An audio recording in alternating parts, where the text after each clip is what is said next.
நேயர்கள் அனைவருக்கும் இனிய வணக்கம். நான் உங்கள் டிஜே சுந்தரபாண்டி, சிவகாசியிலிருந்து. தற்போது நம்ம பார்க்க போகிற தலைப்பு என்ன பார்த்தீங்கன்னா, 2024ஆம் ஆண்டு ஜூலை மாத பலன்களை பற்றி பார்க்க போகிறோம். நமது 12 ராசி நேயர்களுக்கும் இந்த ஜூலை மாதத்தில் என்னென்ன மாற்றங்கள் ஏற்பட போகிறது, இந்த மாற்றங்கள் மூலமாக நீங்கள் என்னென்ன விஷயங்களை தொடங்கலாம், என்னென்ன விஷயங்களில் கவனமாக இருக்க வேண்டும் என்பதை பற்றி தான் பார்க்க போகிறோம். ஸோ அதுக்கு முன்னாடி சொல்ல போகிறது என்ன பார்த்தீங்கன்னா, இந்த மாத பலன்கள் எல்லாமே பார்த்திங்கன்னா பொது பலன்கள் தான். ஒரு ராசிக்கும் கிரகங்களின் அடிப்படை, அதாவது கோச்சார ரீதியான கிரகங்கள்னு சொல்லுவோம். ஸோ கிரகங்களின் அடிப்படையில் மேச ராசி முதல் மீன ராசி வரை என்னென்ன மாற்றங்கள் ஏற்பட போகிறது நம்ம கோச்சார பலன்களை கூறுகிறோம். ஸோ இதில் பார்த்தீங்கன்னா உங்களுடைய ஜாதக ரீதியாக குறைந்தது ஒரு 20-30% உங்களுடைய வாழ்க்கையில் கண்டிப்பாக ஒரு மாற்றங்கள், அதாவது முன்னேற்றமான சூழ்நிலையாக இருந்தாலும் சரி, சில விஷயங்களில் தடங்களோ பிரச்சனைகளோ ஏற்படுவதாக இருந்தாலும் சரி, உங்களுடைய ஜாதக ரீதியாக 20-30% உங்களுக்கு மாற்றங்கள் ஏற்பட போகிறது என்பது உண்மை. ஆனால் உங்களுடைய சுய ஜாதகம்னு சொல்லி ஒன்று இருக்கும். நீங்கள் பிறந்த நேரம், பிறந்த வருடம், மாதம், பிறந்த ஊர், இதெல்லாம் வச்சு நம்ம என்ன பண்ணணும்னா ஜனனகால ஜாதகம் அப்படின்னு நிர்ணயம் பண்ணுவோம். அந்த ஜாதகத்தின் அடிப்படையில் உங்களுடைய அனைத்து விதமான கேள்விகளுக்கும் உறுதியாக துல்லியமாக உங்களுக்கு கணக்கிட்டு கூற முடியும் என்பதை கூறிக்கொள்கிறேன். மேலும் இந்த கோச்சார பலன்கள் மூலமாக என்னென்ன விஷயங்களில் மாற்றம் ஏற்பட போகுது அப்படிங்க தெரிஞ்சுக்கிட்டோம்னா, இப்போ நம்ம ஒரு இந்த மாதம் புதுசாக ஏதாவது தொடங்கலாம்னு நினச்சிக்கலாம், அல்லது ஏதாவது ஒரு புதுசாக வீடு வாங்கலாமான்னு நினைக்கலாம். மேபி ஏதோ ஒரு விஷயத்தை நம்ம ஒவ்வொரு மாதங்களும் ஒவ்வொரு விஷயங்களை செய்யணும்னு ஆசைப்படுவோம். ஸோ அந்த ஆசைகளுடைய செயல்பாடு இந்த கோச்சார கிரகங்கள் உங்களுக்கு எந்த அளவுக்கு சாதகமாக இருக்கின்றன என்பதை பற்றி இந்த வீடியோவில் முழுமையாக சொல்ல போகிறோம். கட்டாயமாக இந்த வீடியோ முழுமையாக பாருங்கள். ஜோதிடம் சம்பந்தப்பட்ட மிக துல்லியமான கணக்குகளை கிரக ரீதியாக ஆராய்ந்து உங்களுக்கு கணக்கிட்டு தருகிறேன். கிட்டத்தட்ட 13 வருட காலமாக ஜோதிட துறையில் பயணித்து வருகிறேன். இன்னும் படித்து கொண்டிருக்கிறேன் கூட சொல்லலாம். ஏன்னா ஜோதிடம் என்பது மிகப்பெரிய ஒரு கடல். அந்த கடலை கற்றுக்கொண்டேன் என கூறுவது என்பது அந்த அளவுக்கு சாத்தியம் அல்ல. யாராக இருந்தாலும் சரி, எவ்வளோ பெரிய ஜாமுவானாக இருந்தாலும் சரி, இன்னும் ஜோதிடத்தை கற்றுக்கொண்டு தான் இருக்கிறார்கள். அதே போல் அடியேனும் கற்றுக்கொண்டு தான் இருக்கிறேன். ஸோ அதன் அடிப்படையில் நான் கற்றறிந்த சில விஷயங்களை உங்களுக்கு மாத பலன்களாக, கோச்சார ரீதியான மாத பலன்களாக தருகிறேன். ஓகேவா? சரி, இப்போ நம்ம இந்த ஜூலை மாதத்தில் கிரகங்களின், கோச்சார கிரகங்களின் அடிப்படை எப்படி இருக்கிறது, அதாவது மேச ராசி முதல் மீன ராசி வரை எந்தெந்த ராசிகளில் ஜூலை மாதத்தில் கிரகங்கள் அமர்ந்திருக்கின்றன என்பதை பற்றி பார்ப்போம். மேச ராசியின் அதிபதியான செவ்வாய் பகவான் அமர்ந்திருக்கிறார்.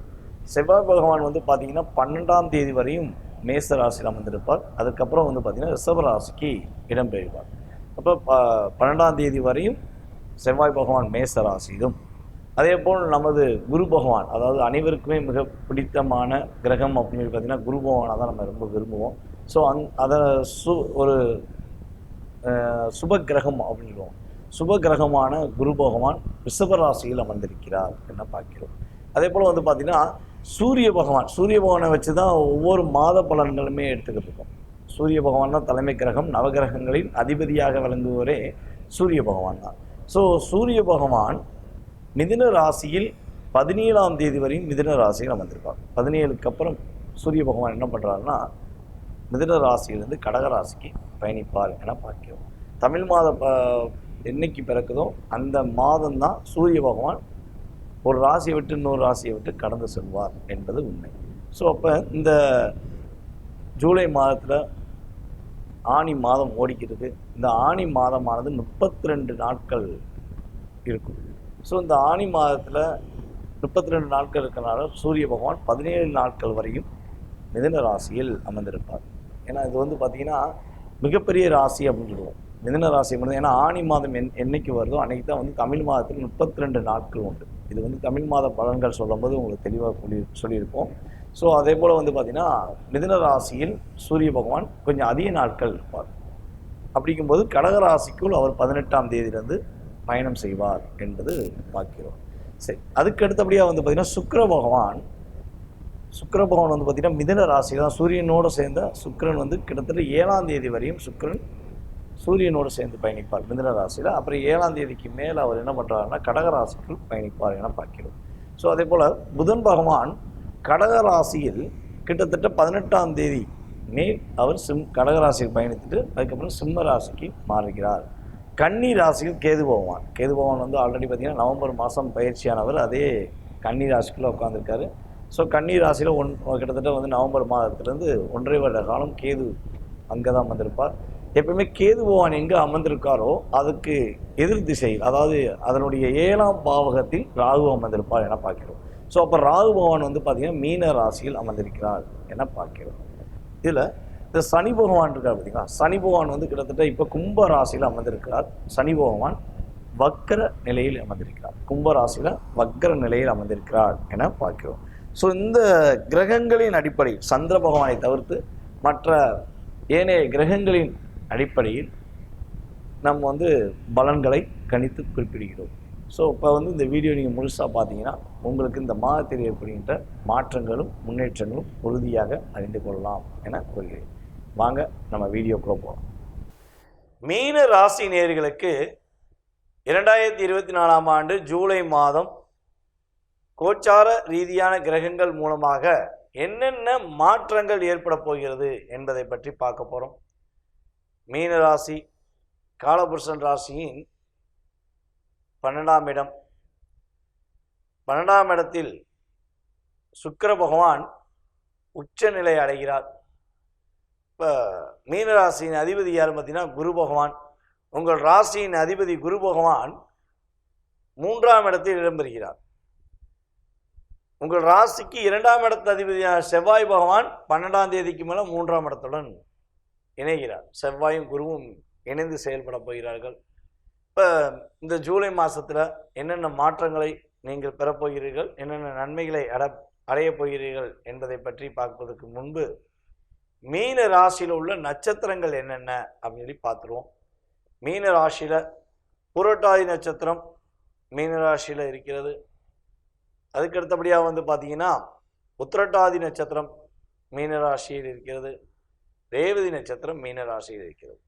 மீன ராசியின் அதிபதி குரு பகவான், மீன ராசியில் உச்சம் பெற்ற கிரகம் சுக்கிர பகவான், மீன ராசியில் வலிமை இழக்கும் கிரகம் புதன் பகவான். இப்போ மீன ராசியில் இருக்கிற கிரகம் ராகு பகவான். இதுதான் கோச்சார ரீதியான கிரக அமைப்பு. ஸோ ஒரு விஷயத்தை இந்த மாதத்தில் மட்டும் நீங்கள் பலவிதமாக யோசிப்பீங்க.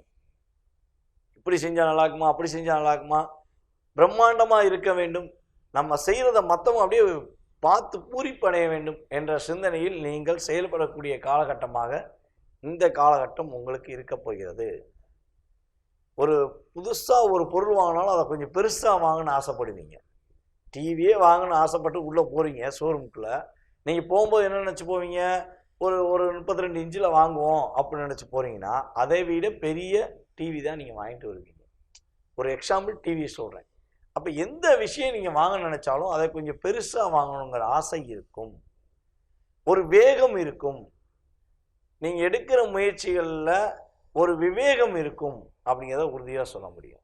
அப்புறம் உங்களுடைய தாயாரின் உடல் ஆரோக்கியத்தில் உள்ள பிரச்சனைகள் விலகும்.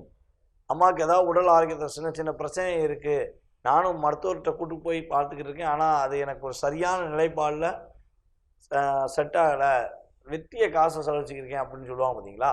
ஸோ அந்த நிலையில் உள்ள மீனராசிக்காரர்களின் தாயாரின் உடல் ஆரோக்கியத்தில் நல்ல மாற்றம் ஏற்படும். அவர்கள் மூலமாக உங்களுக்கு நல்ல ஒரு முன்னேற்றமான சூழ்நிலைகள் உண்டு.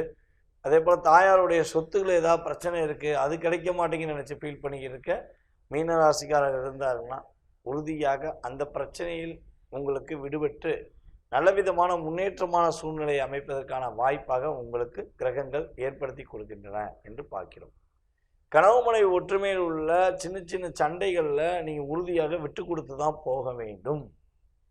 நண்பர்களிலுமே சின்ன சின்ன வாக்குவாதங்கள்லாம் வருவதற்கான வாய்ப்புகள் உண்டு. அந்த விஷயங்கள்லையும் நீங்கள் உங்களுக்கு உறுதியாக உங்களுடைய நண்பர்கள் உதவி வேணும், நண்பர்கள் மூலமாக ஒரு நல்ல மாற்றம் வேணும்னு நீங்கள் நினச்சிங்கன்னா விட்டு கொடுத்து போயிடும். சரிடா விட்ற, நீ தானே பார்த்துக்கலாம், சரிம்மா விடுமா நீ தானே பார்த்துக்கலாம் அப்படிங்கிற தன்மையில் நீங்கள் மாறிட்டீங்கன்னா தேவையில்லாத ஒரு மன அழுத்தத்தை நீங்கள் சந்திக்காமல் அது நல்ல மாற்றத்தை சந்திக்கக்கூடிய அமைப்பில் நீங்கள் செயல்படுவதற்கான வாய்ப்பு உண்டு. குலதெய்வ கோயிலுக்கெல்லாம் இந்த வட்டம் நீங்கள் அதிகமாக போவதற்கான சூழ்நிலைகள் ஏற்படும். இந்த மாதத்தில் குலதெய்வ கோயிலில் நீங்கள் மனசார போய் கும்பிட்டீங்கன்னா உங்களுக்கு என்ன நினச்சி கும்பிட்றீங்களோ அதில் கண்டிப்பாக நல்ல விஷயங்களுக்கு நல்ல விதமான ஒரு ஆசீர்வாதத்தை உங்களுடைய குலதெய்வம் உங்களுக்கு உறுதியாக கொடுக்கும். அதுக்காக நான் கும்பிட சொன்னதுக்காக நம்ம ஏதாவது தேவையில்லாம மற்றவங்களுடைய லைஃப்பை பாதிக்கிற அளவுக்கு ஏதாவது வேணும்னாலும் கிடைக்கல அப்படின்னு கேட்கக்கூடாது. ஏன்னா உங்களுடைய வேண்டுதல் சரியான முறையில் நேர்மையான முறையில் மற்றவர்களுக்கு பாதிப்பு அதிகமாக ஏற்படாத வகையில் இருந்தால் உங்களுடைய வேண்டுதல் உறுதியாக நிறைவேறுவதற்கான அமைப்பை கிரகங்கள் கொடுக்கின்றன என்று பார்க்கிறோம். அப்புறம் வண்டி வாகனங்கள் மூலமாக பயணங்கள் நிறைய இருக்கும். தொலைத்தொடர்பு சம்பந்தப்பட்ட விஷயங்கள் மூலமாக நல்ல ஒரு முன்னேற்றங்கள் இருப்போம். வெளிநாடு பயணங்கள் மேற்கொள்ள வேண்டும் நான் முயற்சி எடுக்கிறேன் அப்படின்னா கண்டிப்பாக நீங்கள் முயற்சி எடுத்தீங்கன்னா அதில் வெற்றி உண்டு. சின்ன சின்ன விஷயங்களில் கடின முயற்சி வேண்டும்.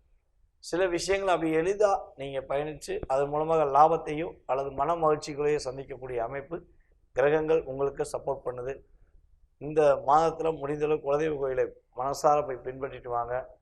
மீனராசிக்காரங்க ஏற்கனவே சொன்ன வீடியோ சொன்ன மாதிரி தான் சொல்கிறேன். மீனராசிக்காரங்க யாரெல்லாம் இருக்கீர்களோ கட்டாயமாக அருகில் இருக்கும் மீனாட்சி அம்மன் வழிபாடு பின்பற்றுவது ரொம்ப சூப்பர். அல்லது மதுரை மீனாட்சி அம்மனை போய் மாதத்துக்கு ஒரு முறை வழிபாடு செய்வது மூலமாக உங்களுக்கு நல்ல விதமான முன்னேற்றத்தையும் பலவிதமான மகிழ்ச்சிகளையும் நீங்கள் பெறுவதற்கான வாய்ப்புகள் கிரகங்கள் சப்போர்ட் பண்ணுது அப்படிங்கிறத பார்க்கலாம். மீன ராசிக்காரருக்கு ஜூலை மாதம் 2024ஆம் ஆண்டு சந்திராஷ்டமம் என்னைக்கு ஏற்படுகிறது, எந்த நாட்களில் ஏற்படுகிறது என்று பார்க்கும்பொழுது ஜூலை 15ஆம் தேதி முதல் மதியம் முதல் 16-17 வரையும் 2.5 நாட்கள் சந்திராஷ்டமம் இருக்கிறது.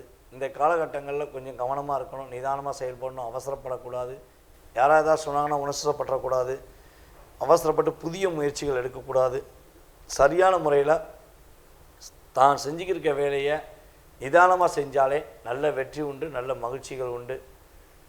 இந்த சந்திராஷ்டம நாள் அன்னைக்கு நீங்கள் வழிபாடு செய்ய வேண்டிய கோவில் பார்த்திங்கன்னா அருகில் இருக்கும் விநாயகர் வழிபாடை பின்பற்றுங்கள்.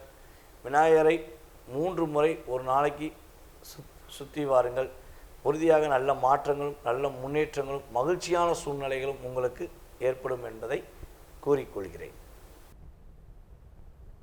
தற்போது நீங்கள் பார்த்த இந்த பொது பலன்கள் உங்களுக்கு கண்டிப்பாக பயனுள்ள விஷயமாக இருக்கும் என எதிர்பார்க்கிறேன்.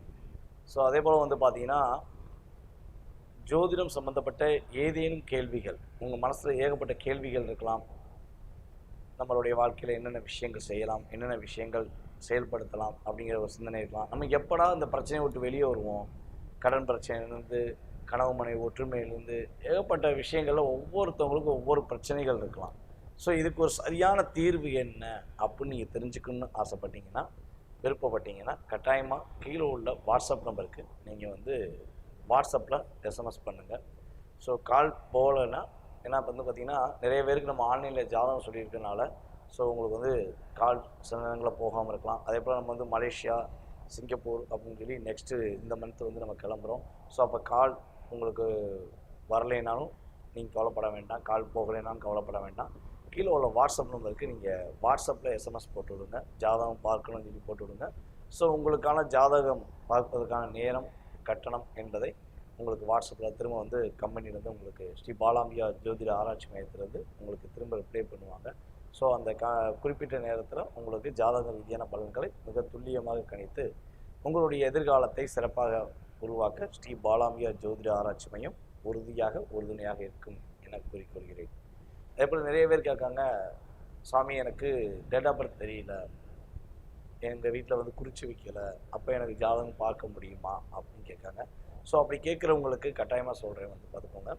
பிரசன ரீதியாக வெத்தலை பிரசனம் மூலமாக பார்க்கலாம். நீங்கள் கேட்குற கேள்வியின் நேரத்தையும் அடிப்படையாக கொண்டு உங்களுடைய எதிர்காலத்தை கணிக்க முடியும். கடந்த கால நிகழ்வுகளையும் எதிர்கால வாழ்க்கையும் மிக துல்லியமாக கணிக்கிட முடியும் என்பது உண்மை.